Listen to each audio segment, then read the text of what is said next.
Hey, everyone. And a huge shout out to Teacher Ricky, Yeah, you know, for letting us use his awesome channel for this deep dive. it's great to be here. Yeah. So, we often hear from listeners who um, feel held back by shyness, Yeah. especially when it comes to making new friends. It's like Mhm. you want to connect with people, but that first step Right. feels like a giant leap. Yeah. So today we're diving into How to Talk to Anyone by Leil Lowndes. Oh. It's packed with practical advice to help you approach people confidently Mhm. and build those meaningful connections you're looking for. I love this book. It's so true. That first step can feel so intimidating. Oh, yeah. What I think is fascinating about this book is that it starts by tackling the very first moments of interaction, Okay. even before you say a word. Interesting. Lowndes calls it the holograph, Uh-huh. that initial impression that gets imprinted on someone's mind. So it's like setting the stage before the play even begins. Exactly. Got it. And a lot of this comes down to nonverbal cues. You know, those subtle signals we're all sending out all the time. Right. Lowndes has some interesting, if slightly quirky, techniques for making that first impression count. Okay. I like quirky. So, for instance, she talks about the flooding smile. Okay. It's not about plastering on a fake grin, Right. but more about delaying your smile Yeah. just a fraction of a second. Okay. So it seems specifically directed at the person you're meeting. So it feels more genuine, Yeah. less like a reflex, Right.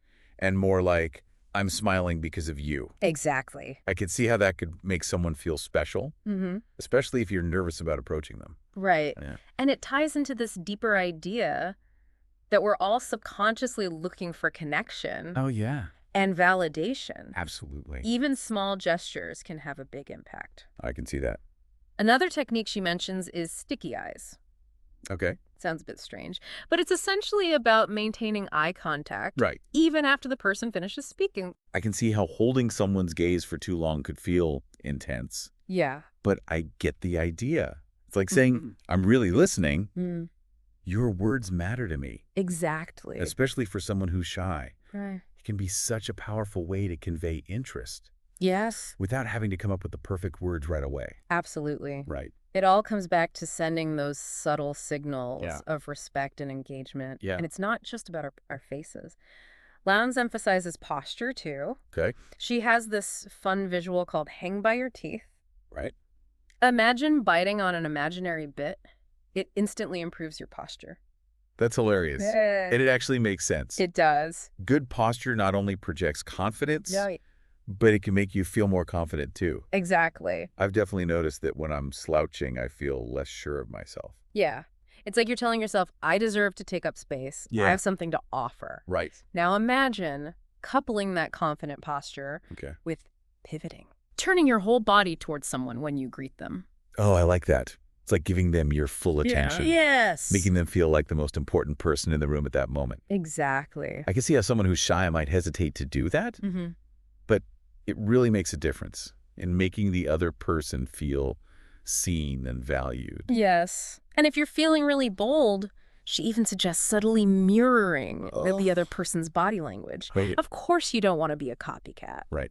but subtly matching their posture or gestures can create a sense of subconscious rapport.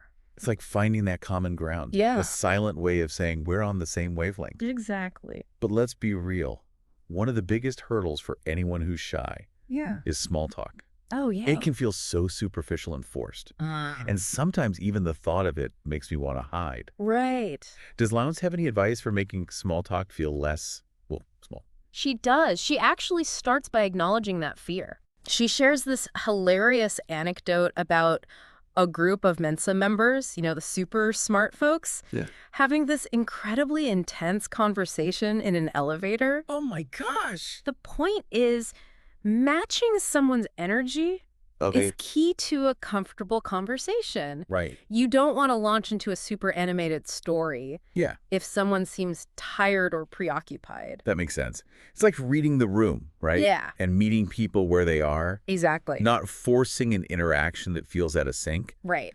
I think that's a really reassuring message for someone who's shy. Yeah. It's not about being on all the time. Right. It's about being sensitive to the other person's cues. Exactly. Okay, good. It's about finding that comfortable rhythm. Right. And speaking of those classic conversation starters, remember, where are you from? Oh, yeah. Lowndes encourages us to think beyond the obvious. Yeah, sometimes I feel like I'm giving a geography lesson. Mhm. Oh, I'm from your town. Right. It's about an hour from bigger city, Yeah. you know? Yeah. Near that famous landmark. Right. It can feel so dry. She uses the example of Columbus, Ohio. Okay. Now, Yeah. you might not think Columbus is the most exciting place in the world, Right. but Lowndes challenges you to find those hidden gems. Okay. Even the most seemingly ordinary place has unique stories to tell. So it's about digging a little deeper, finding those details that can spark someone's interest Yes. and lead to a more engaging conversation. Exactly. I like it. And she tackles that other dreaded question, what do you do? Ugh, I know. Instead of just stating your job title, Right. she suggests framing it in terms of how it helps others. That's a great tip. Yeah. So instead of saying, I'm an accountant, Right. you could say, I help people make sense of their finances and plan for their future. Exactly. It instantly becomes more relatable. Yeah. Less about a label Yeah. and more about the impact you have. Exactly. And you know what's really cool? What? Lowndes suggests carrying a whatsit. Okay. Something unusual that sparks curiosity. It could be a unique piece of jewelry, a quirky gadget, anything that might make someone go, hey, that's interesting. Yeah. What is that? That's a brilliant idea, Yeah. especially for someone who's shy. Yeah. It takes the pressure off having to initiate the conversation. Right. And I love how playful it is. Yeah. It's like an invitation to connect. A little spark of shared curiosity. I love that. Me too. It's great. Yeah. It is. And if you're at an event and see someone you want to talk to, she has a technique called Who's That? Okay. Ask the host about that person. It's a natural way to get some info and maybe even an introduction. Ooh, sneaky. I like it. It's like a little reconnaissance mission before you make your move. Exactly. It takes the pressure off feeling like you have to go in cold. Right. Now let's talk about active listening. Okay. This is a superpower for anyone, especially if you're shy. Right. Lowndes introduces a technique called parroting. Okay. It's as simple as repeating the last few words someone said to encourage them to elaborate. It seems almost too easy, Yeah. but I bet it works wonders. It does. It shows you're paying attention, Mm-hmm. and it takes the pressure off you to come up with brilliant responses. It does. It keeps the conversation flowing Right. and helps you understand their perspective better. Okay. And speaking of understanding, Lowndes talks about mirroring language, Okay. not just body language. So like using similar words and phrases Yes. as the person you're talking to. It creates an instant sense of rapport. Got it. Like you're speaking their language, literally and figuratively. Yeah. But it goes beyond individual words. Okay. Lowndes highlights the importance of respecting different language preferences. Well, that's so important. Yeah. Certain words carry different weight for different communities. Yes. It's about being sensitive to those nuances. Right. And using language that feels inclusive and respectful. Absolutely. Yeah. It's about recognizing that language can be a powerful tool for connection. Yeah. But also a source of division if we're not careful. And to really get your point across in a memorable way, Okay. Lowndes is a big fan of analogies. I love a good analogy. Me too. It's like a shortcut to understanding, Mm-hmm. especially for complex ideas. Exactly. But she cautions against using analogies that might alienate or confuse your audience. That's a good point.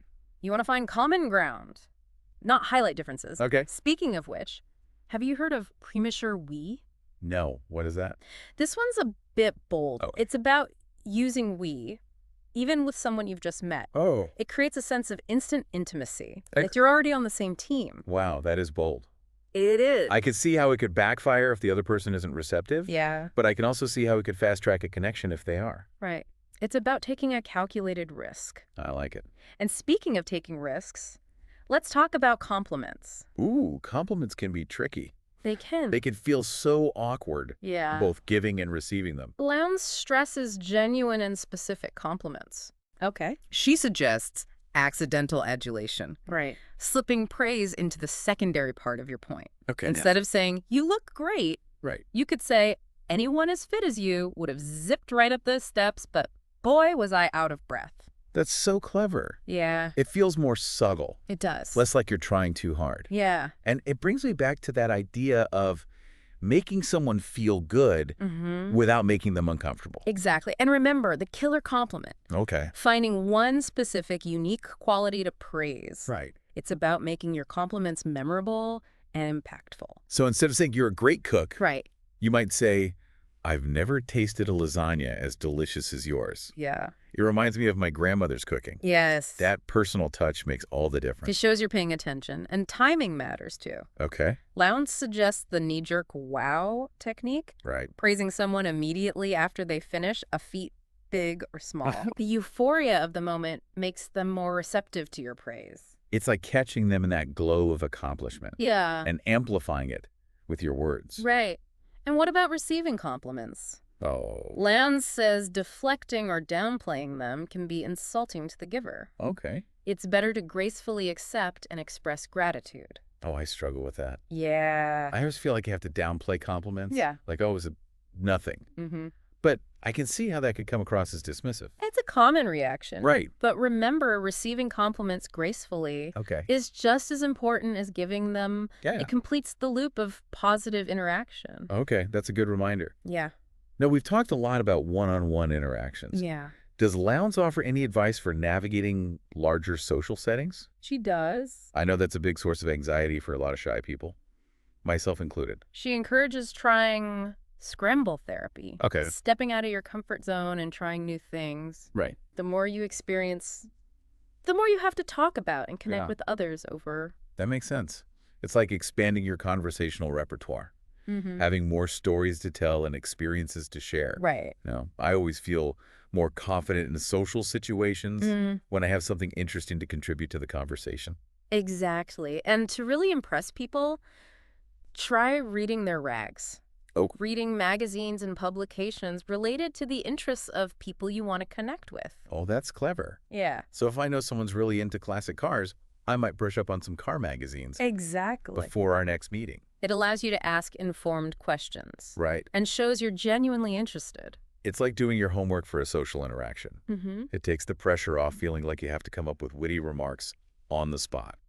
And of course, she reminds us to be mindful of cultural differences. Oh, that's so important. Yeah. What works in one culture might not work in another. Right. I remember traveling abroad and feeling completely lost in some social situations Oh, no. because I didn't understand the unspoken rules. It can be really intimidating.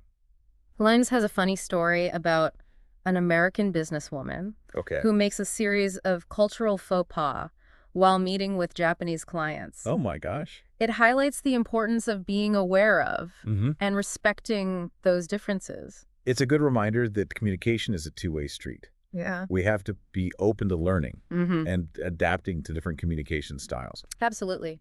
Now, we've been focusing on personal interactions. Right. But does Lowndes offer any advice for more strategic communication? Okay. Especially in a business setting? Why? She does. One key point is to be direct and transparent, Okay. especially when revealing your intentions or asking for favors. Right. Hiding your agenda can backfire big time. Oh, yeah. I've definitely been on the receiving end of that. It feels manipulative. Yeah, It makes me less likely to help. right. Lowndes tells a story about a marketing association head. Who invites someone to lunch for a consultation, but then springs a surprise request on her in front of a group. Oh, no. It's a classic example of a hidden agenda gone wrong. So the key takeaway is to be upfront about your goals. Yes. And not try to trick people into doing what you want. Exactly. And she emphasizes understanding what motivates people. Okay. It's the YMM principle. Right. What's in it? For Yeah. me, people are always looking for value and benefit in any interaction. So whether it's a business deal or a friendship, Yeah. we need to be clear about what each party is getting out of it. Exactly. It's about finding those win-win solutions. Exactly. Lowndes encourages being upfront about both YM Okay. and Y for Y. Right. What's in it for you? Got it. It builds trust and respect. Right. And she shares a technique called lend a helping tongue, Okay. coming to the rescue of someone struggling to tell a story Oh. or make a point. That's so kind. It is. It's a subtle way to show support and make someone feel comfortable. It is. And when it comes to criticism, Okay. both giving and receiving it, Right. Lowndes reminds us that nobody's perfect. Yeah. It's about learning from our mistakes and allowing others to save face. That can be tough, especially when emotions are running high. It's so easy to get defensive or lash out. She shares the traffic light technique. Okay. Red means stop and think. Got it. Yellow means proceed with caution. Okay. Green means go ahead and respond. Right. It's a visual reminder to pause before reacting. That's a great strategy for avoiding those knee-jerk reactions we might regret later. Yeah. It's about choosing our words carefully, especially when dealing with sensitive topics. Does Lowndes have any techniques for those awkward moments we all experience? She does. You know, those oops moments that make you want to disappear? She calls it see no bloopers, hear no bloopers. Okay. Basically, you pretend you didn't see the other person's mistake. Lowndes tells a fascinating story about a group of executives who witness a waiter drop a tray full of dishes. Oh my gosh. And none of them react, as if nothing happened. Wow. It's about allowing others the pleasurable myth of being above commonplace bloopers. That's brilliant. Yeah. It's like giving someone a silent pass, acknowledging that we all have those moments. Yes. It creates a sense of safety and understanding. Exactly. It's about creating a space where people feel comfortable being themselves without fear of judgment. I like that. And speaking of being comfortable, Lowndes stresses respecting boundaries. Okay. Especially in social settings. Boundaries are so important. They are. It's about reading the room and understanding when it's appropriate to discuss certain topics. Right. She highlights 3 sacred safe havens. Okay. Parties, dining tables, and chance meetings. Got it. These are not the places for confrontations or sensitive discussions. Right. She tells a funny story about a man who's eager to pitch his widgets to a potential client, but chooses to do so while standing behind him in the supermarket checkout line. Talk about bad timing. I can just imagine the awkwardness. Yeah. It's a classic example of completely misreading the situation and not respecting boundaries. Right. It highlights the importance of being mindful of social cues. Absolutely. Yeah. Now let's talk about making a lasting impression, Okay. especially in a crowded room.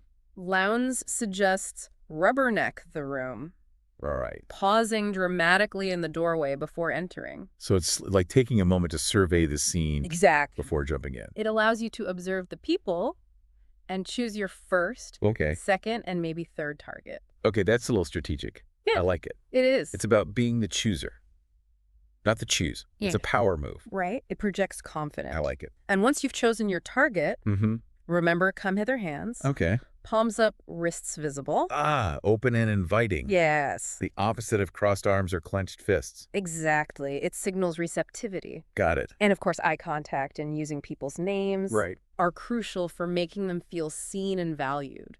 Those small details make such a difference. They do. It shows you're paying attention and genuinely interested in connecting. Absolutely. Now remember, communication is a two-way street. Right. Lowndes emphasizes being a good listener. Okay. And engaging with what the other person is saying. It's not just about waiting for your turn to speak. Right. It's about truly being present in the conversation. Exactly.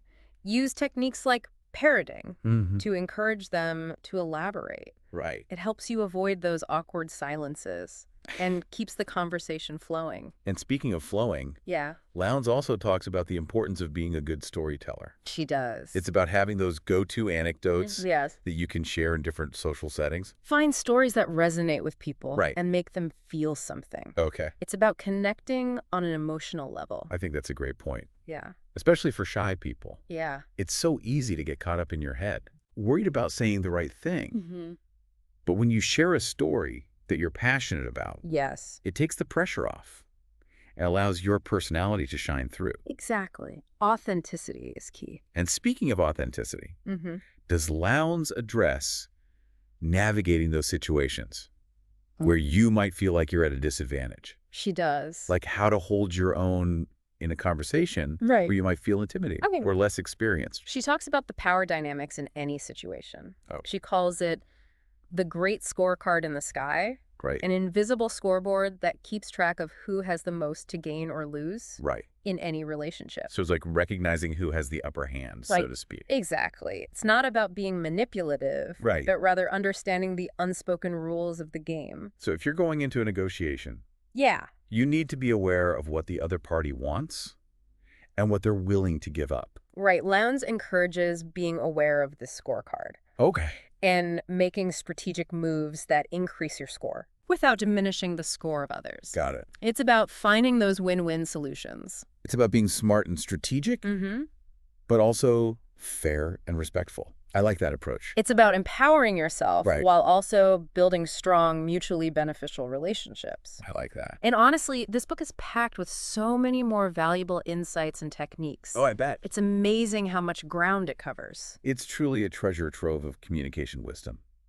I feel like we've only scratched the surface. We have, but I think what's so remarkable about this book is that it's not just about learning a set of tricks. It's about understanding human psychology. Right. And using those insights to connect with others in a way that feels genuine and authentic. It's about recognizing that we all crave connection and validation. Yes. And these techniques provide a roadmap for making those connections in a way that feels empowering and fulfilling. It's about becoming the best version of ourselves. Yeah. Both socially and professionally. And one of the key takeaways for me is that communication is a skill that can be learned and improved with practice. It's not about being born with charisma or having a natural gift for gab. Exactly. It's about being willing to put in the effort and continuously learn and grow. And the rewards are well worth it. They are. Stronger relationships. Yes. Greater success and a more fulfilling life. Absolutely. It really is. It's like learning a new language. The language of connection and understanding. And just like any language, it takes time and practice to become fluent. That's a great analogy. And the more we use these techniques, the more natural and effortless they become. The more we connect with others in a meaningful way, the richer our lives become. But before we wrap up, I wanted to highlight one of the most important takeaways from the book. It's not just about talking to anyone, it's about talking to the right anyone. Oh, that's so important. Yeah. We can't be everything to everyone, and we shouldn't try to. It's about finding those people who truly resonate with us, who share our values and interests, right? Exactly. Lowndes emphasizes being selective in our social interactions. It's not about collecting a massive network of superficial connections, but cultivating a smaller circle of deep, meaningful relationships with people who truly enrich our lives. And that brings me to the final thought I wanted to leave you with. What if instead of focusing on talking to anyone, we focused on becoming the kind of person that anyone would want to talk to? Wow, that's such a powerful reframing. It's not about mastering a set of tricks. It's about embodying the qualities that attract genuine connection. Exactly. It's about being kind, empathetic, curious, and engaged. It's about being the kind of person who listens attentively, offers thoughtful insights, and makes others feel seen and understood. It's about radiating warmth and authenticity, making people feel comfortable and valued in our presence. And who knows, you might just find yourself surrounded by a circle of friends who love and appreciate you for exactly who you are. That's the true power of communication. So true. Yeah. Well, that was an incredible deep dive. A huge thank you to Teacher Ricky for letting us use his platform to connect with all of you. Yes, thank you, Teacher Ricky. And to all of you listening. Remember, building connections takes time and effort, but the rewards are so worth it. Don't be afraid to put yourself out there. Try some of these techniques and see what happens. We're cheering you on every step of the way. And if you enjoyed this deep dive, please like, share, and subscribe to Teacher Ricky's channel. And let us know if there are any other books or topics you'd like us to explore. We're here to help you navigate the wonderful world of human connection. Until next time, happy connecting.